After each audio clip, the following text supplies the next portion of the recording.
I'm so glad we finally made it here. The ambiance is wonderful. It really is. How was your appetizer? Divine. You must try the scallops next time. The restaurant was full. Every table taken. Soft music playing. Glasses clinking. Laughter flowing between people dressed like success. And right at the center of it all, a man stood at the entrance. Dust-covered. Out of place.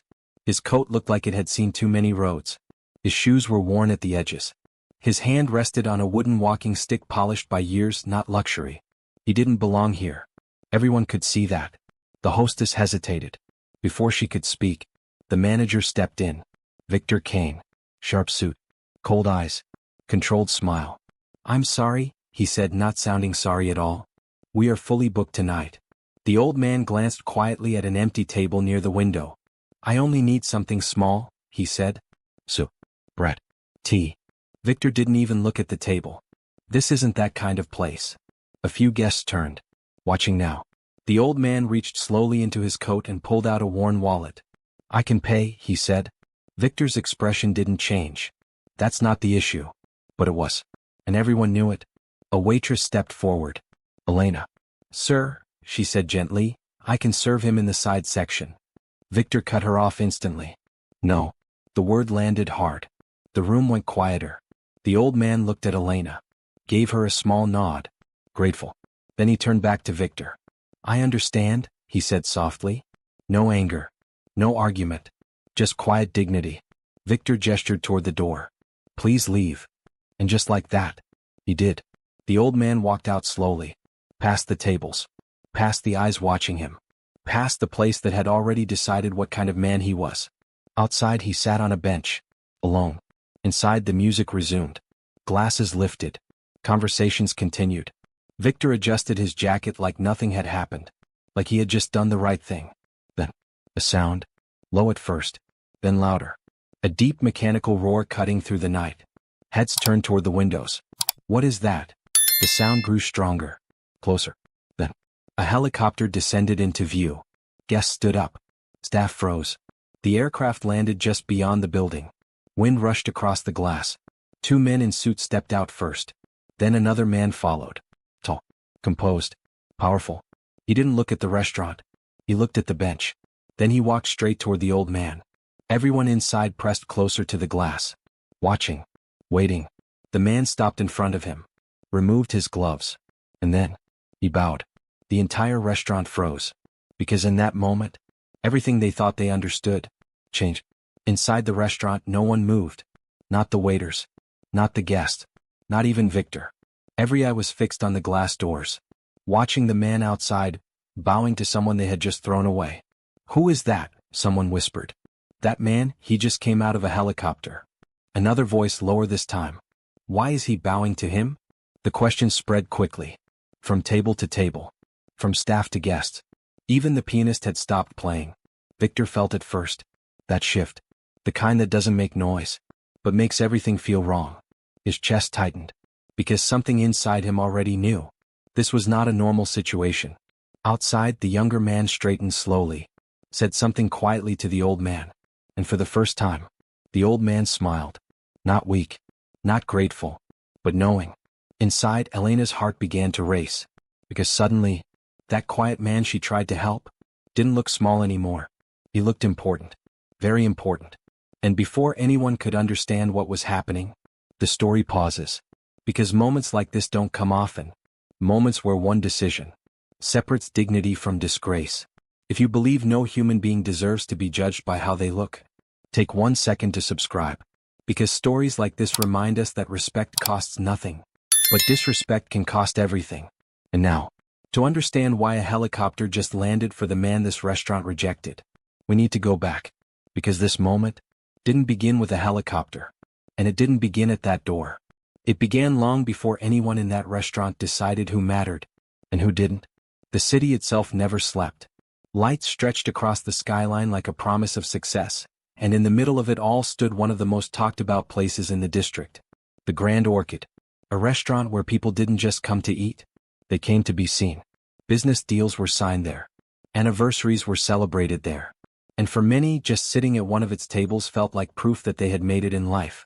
Everything about the place was controlled. The lighting. The music, the way the staff moved, even the type of guests who were allowed through the door. Because at the Grand Orchid, image wasn't important. It was everything. And the man responsible for protecting that image was Victor Kane, a manager who believed one thing above all else: that perfection had to be maintained at any cost. Working under him was a young waitress named Elena Brooks. She noticed things others ignored. She listened when others dismissed. And on most days she kept her thoughts to herself, because in a place like that, speaking up could cost you your job. And then there was the man no one knew, the one who walked through those doors that night. Quiet. One. Uninvited. To everyone in that restaurant, he was just a problem. But in reality, he was something else entirely. And by the time Victor realized it, it was already too late. Victor Kane did not start his career in places like the Grand Orchid. He built his way into them. Years ago, he had been just another employee in crowded kitchens and noisy dining rooms where nobody cared about presentation and everything was about speed. Plates went out fast. Mistakes were common. Customers complained loudly and left quickly. Victor hated that life. He hated the lack of control. He hated the chaos. But most of all, he hated how invisible he felt. So he changed. He studied everything. How luxury restaurants operated. How wealthy people spoke. How managers carried authority without raising their voices. He learned that in high-end places, perception mattered more than effort. A perfectly folded napkin could impress more than a well-cooked meal. A confident tone could silence a room faster than shouting ever could. And slowly Victor climbed. From server, to supervisor, to assistant manager, until one day he stepped into a role he had chased for years. Manager of a high-end restaurant, the Grand Orchid. From that moment on, he made a decision. Nothing under his control would ever look weak again. Not the tables. Not the staff. Not the atmosphere. And definitely, not the people allowed inside. Victor became known for precision. He corrected everything. The way a waiter stood. The way a glass was placed. The timing between courses. If something felt even slightly out of place, he fixed it immediately. Because in his mind, perfection wasn't optional. It was protection. Protection from going back to the life he came from. And over time, that belief turned into something else. Something harder. Something colder. Victor no longer saw people as individuals. He saw categories. Valuable. Or not. Impressive. Or forgettable. Welcome. Or unwelcome. And once he placed someone in a category, he never questioned it again. By the time Victor took full control of the Grand Orchid, the restaurant had become exactly what he believed it should be. Predictable. Controlled. Impressive. Guests walked in and immediately felt the difference. The lighting was soft. The service was smooth. Every detail worked together to create one clear message. This place was not for everyone. And Victor liked it that way. He trained his staff to move with discipline. No unnecessary conversation. No mistakes in front of guests. No distractions. And most importantly, no disruptions. He made it clear from the beginning. If something looks out of place, it does not belong here. The staff understood what he meant. It wasn't just about spilled drinks or delayed orders. It was about people. People who didn't match the image. People who might make high-paying customers uncomfortable. People who reminded others of a life they didn't want to see while eating expensive food. Victor didn't see that as cruelty. He saw it as responsibility. Because in his mind, he wasn't rejecting people. He was protecting the experience. Protecting the brand. Protecting everything he had worked so hard to build. And over time, no one questioned him. Not the waiters. Not the kitchen staff. Not even the assistant managers. Because Victor delivered results. The restaurant stayed full. The reviews stayed strong. The owner stayed satisfied. So his decisions became law. Unchallenged. Unquestioned. Final. Until the night a quiet old man walked through those doors. And Victor made a decision he thought was just another routine judgment. But this time, it wasn't. This time, he had just turned away the one person in the world he could not afford to misjudge. Elena Brooks had learned very early in life that not everything valuable looked impressive. She grew up in a small apartment on the edge of the city with her younger brother, Marcus. Their mother worked long hours and their father had been gone for years, leaving behind more silence than explanation. By the time Elena turned 18, she already understood something many people took much longer to learn. That survival often depended on quiet sacrifice. She took her first job in a small cafe. Then another. Then another. Always working. Always saving. Always thinking about what came next. When Marcus got older and started school, Elena made a decision. She would make sure he never felt the kind of pressure she had grown up with. So she worked harder. Long shifts, late nights, early mornings, whatever it took. Eventually, she found her way to the Grand Orchid. At first, it felt like a step up. The tips were better. The environment was cleaner. The customers were different. But the pressure was heavier. Every move mattered. Every mistake was noticed. And Victor Kane made sure no one forgot it. Elena adapted quickly. She learned how to balance trays with precision. How to read customers before they spoke. How to stay calm when others lost patience. But there was one thing she refused to change. The way she saw people. To Elena, it didn't matter what someone wore. Or how much money they had. Or whether they sat at a corner table or near the window. Everyone deserved the same basic respect. And sometimes, that belief made her uncomfortable in a place like the Grand Orchid. Because she saw things others ignored. A tired security guard standing too long without a break. A dishwasher eating alone in silence. A guest pretending to be confident while quietly counting money under the table. She noticed. She always noticed. So when the old man walked in that night, she saw something no one else bothered to look for. Not his clothes. Not his shoes. Not the dust on his coat. She saw the way he stood. Calm. Steady. Unashamed. She saw the way he spoke. Polite. Measured. Respectful. And when Victor dismissed him without a second thought, Elena felt it immediately. That quiet discomfort in her chest. The feeling that something wasn't right. That a line had just been crossed. And when she stepped forward to help, even knowing Victor might shut her down, she wasn't trying to break the rules. She was trying to protect something far more important. The simple idea. That dignity should never be reserved for people who can afford it. No one in the restaurant knew his name. And that was exactly how he wanted it. To them, he was just an old man. Someone who had walked in from the street at the wrong time in the wrong place wearing the wrong clothes. But there was nothing careless about him. Every movement he made was slow, but deliberate. Every word he spoke was calm, but intentional. He did not rush. He did not plead. He did not try to explain himself beyond what was necessary. And most importantly, he did not shrink under judgment. When he stood at the entrance, leaning slightly on his walking stick, he didn't look around with confusion. He looked around with awareness. As if he understood the room better than the people inside it. He noticed everything. The way the staff moved. The way the guests held their posture. The way the manager spoke without really listening. And when Victor dismissed him, he didn't react the way most people would. No anger. No raised voice. No desperate attempt to prove his worth. He simply accepted the moment. Not because he agreed with it, but because he understood it. That was what made him different. To most people, rejection creates urgency. A need to fight back. To defend yourself. To be seen. But not for him. He had already seen enough. When he said, "I can pay," it wasn't a plea. It was a statement. Simple. Direct. True. And when Victor ignored it, he didn't push further. Because something more important had already been revealed. Not about him. But about the people in that room. The only person who had responded differently was Elena. He noticed that. The way she stepped forward. The way she spoke. The hesitation in her voice, not from fear but from care. And when he gave her that small nod before leaving, it wasn't just gratitude. It was recognition. As if he had just confirmed something he had been quietly looking for. Outside, as he sat on the bench, he didn't look defeated. He didn't look angry. He didn't even look surprised. He simply sat there, waiting, watching the city move around him. As if he already knew.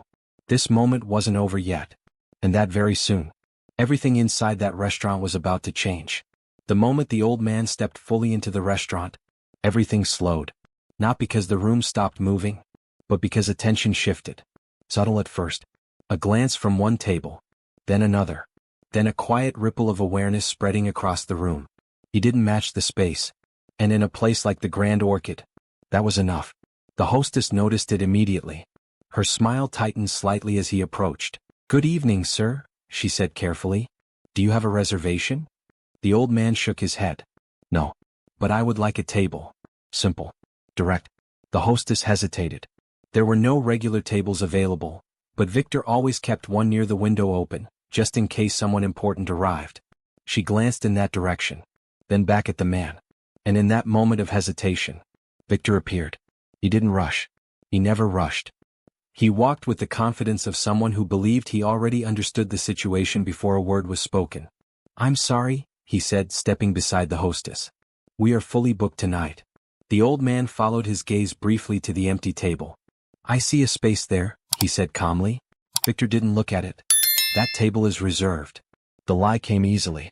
The old man nodded once. I don't need anything complicated, he said. Just soup, bread, and tea. His voice was steady, respectful. Victor's expression didn't change. This isn't that kind of place. A couple at a nearby table leaned slightly closer, pretending not to listen. The old man reached into his coat and brought out his wallet. I can pay. Victor gave a short, controlled smile. That's not the issue. But everyone knew it was. Elena stepped forward. Her voice was soft but clear. Sir, I can take him to the side section. It's quiet there. Victor turned his head slowly. No. Just one word. But it carried enough weight to stop her completely. The room grew quieter. The old man looked at Elena. For a brief moment, something passed between them. Understanding. Then he turned back to Victor. I understand, he said. No resistance. No argument. Victor gestured toward the entrance. Please leave. The security guard shifted slightly, unsure if he needed to step in. But the old man had already made his decision. He placed the wallet back inside his coat, adjusted his grip on the walking stick, and turned. He walked past the tables slowly. Guests watched him. Some with curiosity. Some with discomfort. Some with indifference. No one spoke. No one intervened. The pianist continued playing. But even the music felt quieter now. Elena stood still, watching, because something about the way he walked out felt wrong. Not because he was being removed, but because of how easily everyone allowed it. The old man reached the door, pushed it open, and stepped outside into the night. Just like that, he was gone. Inside, the moment dissolved. Conversations resumed. Glasses lifted. Laughter returned. Victor adjusted his jacket and gave a small nod to the hostess. Crisis handled. Order restored. At least, that's what he believed. Outside, the old man lowered himself onto a bench, placed his walking stick across his knees, and sat quietly. Not angry. Not defeated. Just waiting. And inside the restaurant, no one realized yet that they had just witnessed a moment that would define every one of them. For a few moments after the door closed behind the old man, Elena couldn't move. Her hands rested lightly on the edge of the service counter, but her attention stayed fixed on the glass doors. She could still see him outside, sitting alone, quiet, unbothered. And that was what unsettled her the most. Not anger, not frustration, just calm. Elena turned quickly and walked toward the kitchen. She didn't think about it. She didn't ask permission. She simply acted. Within minutes, she returned with a small tray, a bowl of hot soup, a basket of bread, a cup of tea. Nothing expensive, nothing complicated, just enough. She moved toward the entrance, careful not to draw attention. But she didn't make it far. Where are you going? Victor's voice stopped her cold. She turned slowly. He hasn't eaten, she said. Victor's expression hardened. And that is not your concern. Elena held the tray a little tighter. He's an old man. And this, Victor replied, stepping closer, is not a shelter. A few nearby staff members pretended not to listen. But they heard everything. Elena hesitated. Just for a second. Then spoke again. It won't affect anything. I can just... No. The word came sharper this time. Final. Victor reached out and took the tray from her hands. Return this, he said, handing it to a passing busboy. Elena stood there empty-handed, watching, helpless. Victor straightened his jacket again. Focus on your tables. She didn't respond. She simply turned her head slightly, just enough to see through the glass. The old man was still there, still sitting, still waiting. And something deep inside her told her, this moment wasn't over. Not even close. The sound came first. Oh, distant. Easy to ignore at first. A few guests paused mid-conversation. One man near the window frowned slightly. Do you hear that? He asked. The sound grew stronger. A steady chopping rhythm pressing down from the sky. More heads turned. The pianist slowed, then stopped completely. Now everyone could hear it. Victor looked toward the ceiling instinctively, then toward the glass walls that wrapped around the restaurant. What is that? Someone whispered. The sound intensified. Closer. Louder. Then, a shadow passed across the windows.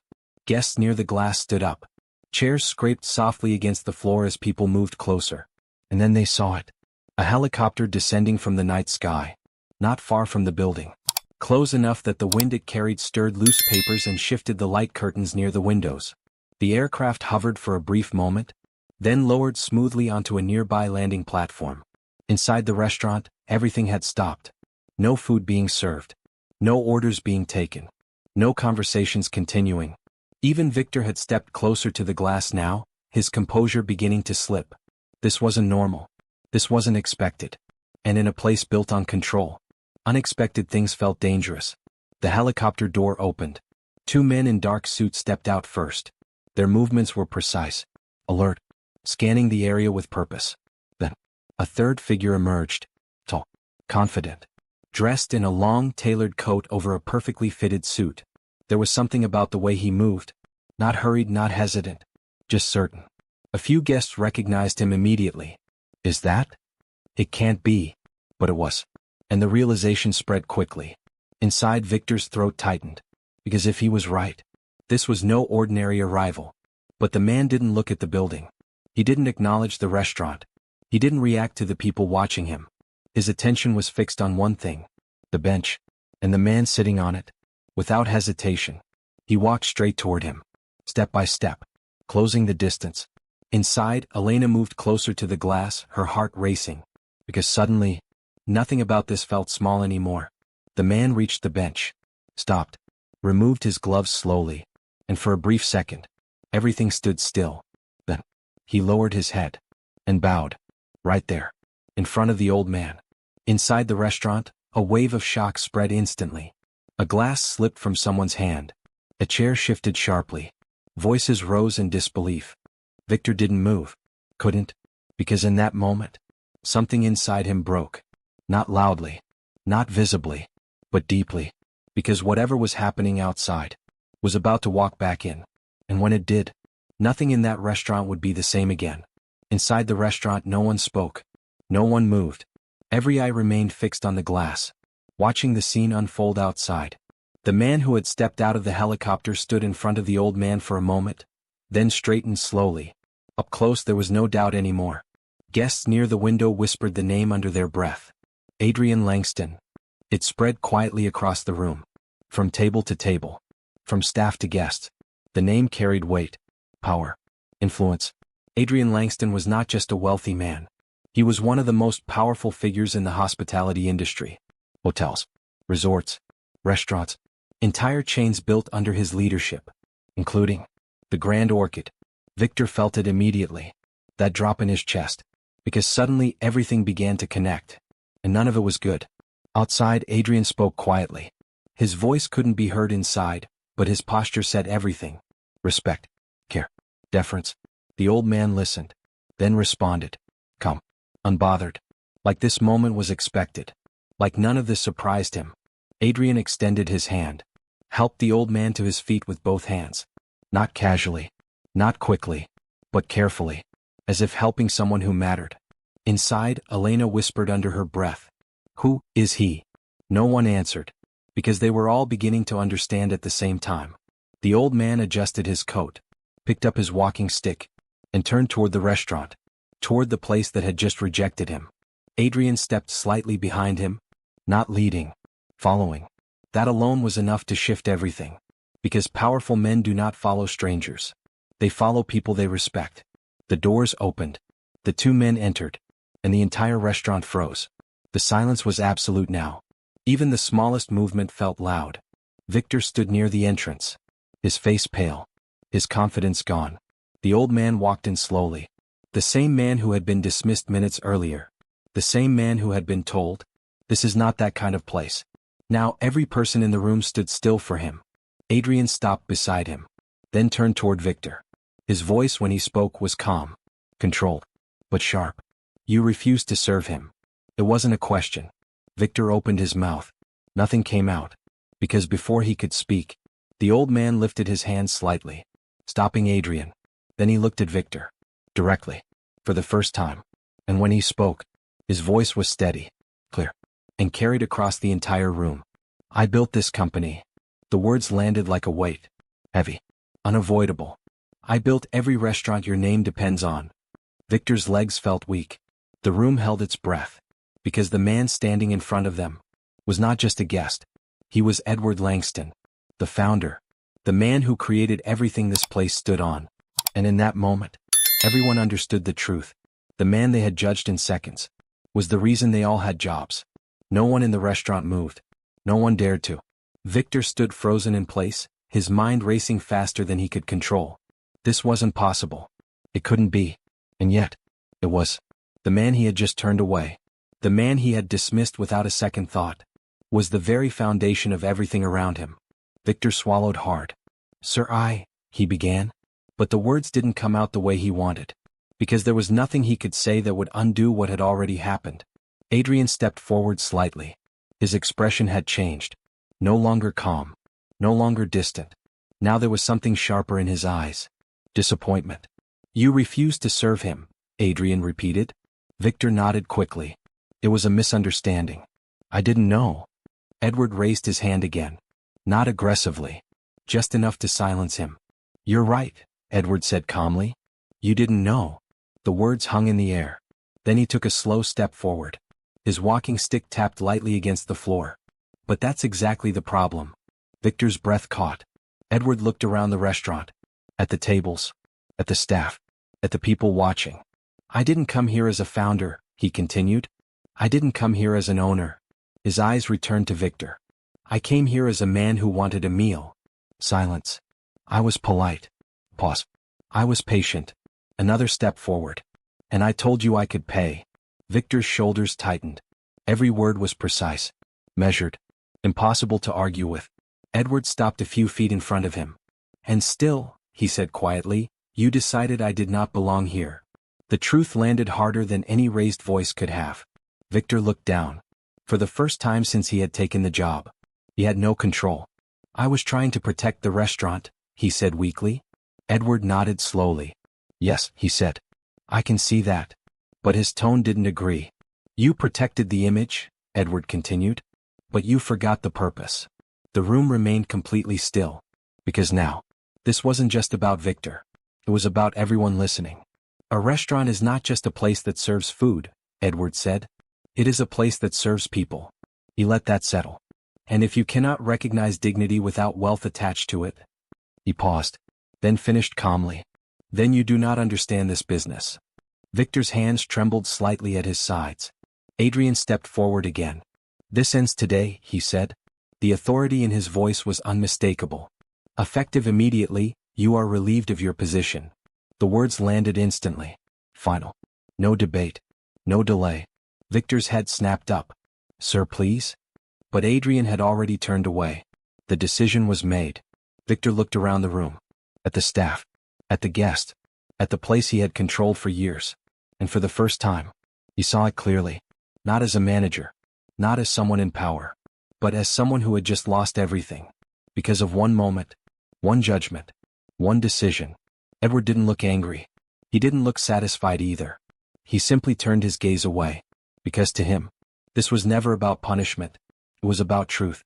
And the truth had already done its work. For a moment after Victor was led away, the restaurant remained completely still. No one rushed back to work. No one returned to their tables. Because something bigger than a normal night had just taken place. Something that couldn't be ignored. Edward stood quietly, his hand resting lightly on his walking stick. Then his gaze shifted. Not to the managers. Not to the guests. But to Elena. She froze the moment she realized he was looking at her. Every instinct told her to step back. To disappear into the background. But she couldn't move. Adrian followed his father's gaze. "Who is she?" he asked. One of the assistant managers spoke quickly. "She's one of the servers." Edward shook his head slightly. "No," he said. "She's the only one who saw me." The words settled over the room. Elena's heart pounded. Edward took a slow step toward her. She straightened instinctively. Not out of fear. But respect. "You offered to help me," he said. His voice was calm. Warm. "You didn't know who I was." Elena swallowed. "I just didn't think it was right," she said softly. Edward nodded once. "That's because it wasn't." A few staff members lowered their eyes. Because they knew. They had seen the same thing. And chosen to do nothing. Adrian stepped forward slightly. "You tried to serve him after he was turned away," he said. Elena hesitated. "Yes." "And you were stopped?" She nodded. Adrian looked around the room, taking it all in. Then he turned back to her. Kindness like that is not something we overlook, he said. Elena blinked, not fully understanding yet. Edward's expression softened slightly. In this business, he said, skills can be taught. He paused. Character cannot. The weight of that statement reached every corner of the room. Then Adrian spoke again. Starting tomorrow, he said, you won't be serving tables. Elena's breath caught. You'll be entering our management training program. The words felt unreal. You'll learn how this business works from the inside. Pause. And when you're ready, you'll help run places like this. Elena stared at him, speechless. I don't, she started. But Adrian raised his hand slightly. You already do, he said. You understand what matters. Edward gave a small nod, approving. And in that moment, everything shifted again. Because the same place that had ignored her voice just minutes ago was now built on the very thing she stood for. Not appearance, not status, but humanity. And for the first time that night, Elena allowed herself to breathe. The restaurant did not return to normal that night. Because what had happened was not something people could simply move past. It stayed in the room, in the silence, in the way people looked at each other. Staff moved differently after that. Quieter, more aware.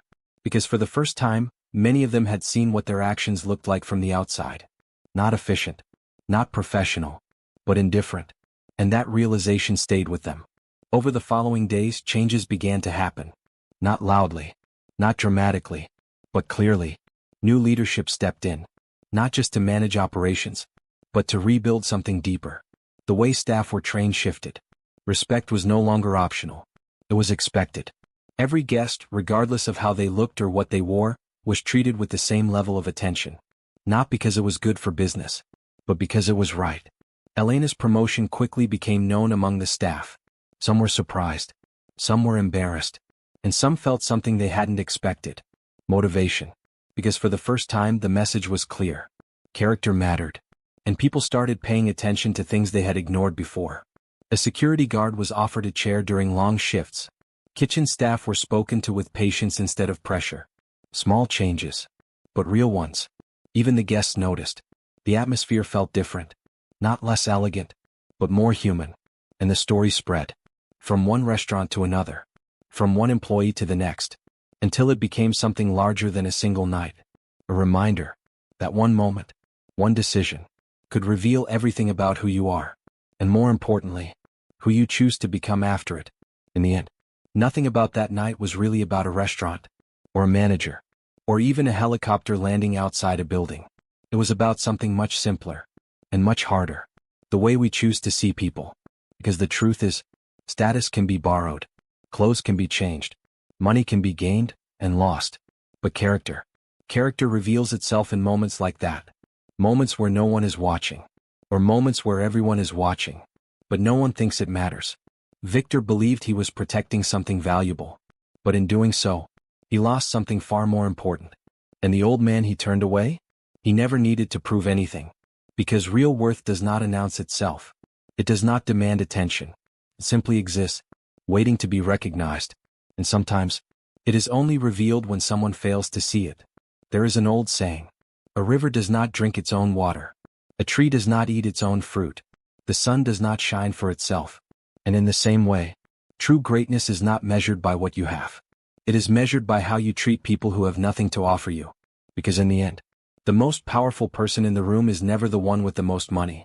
It is the one who never forgets what it means to be human. This story moved you. Don't just watch and move on. Subscribe. Because the world doesn't need more people chasing status. It needs more people who understand what respect really means. And if you've ever seen someone judged unfairly, share this story with them. Because one small reminder can change how someone treats the next person they meet. And sometimes, that's all it takes to make a difference. Because the next time someone walks into a room, looking like they don't belong, remember this. You might not be looking at a stranger. You might be looking at a test. And how you respond will say everything about who you are.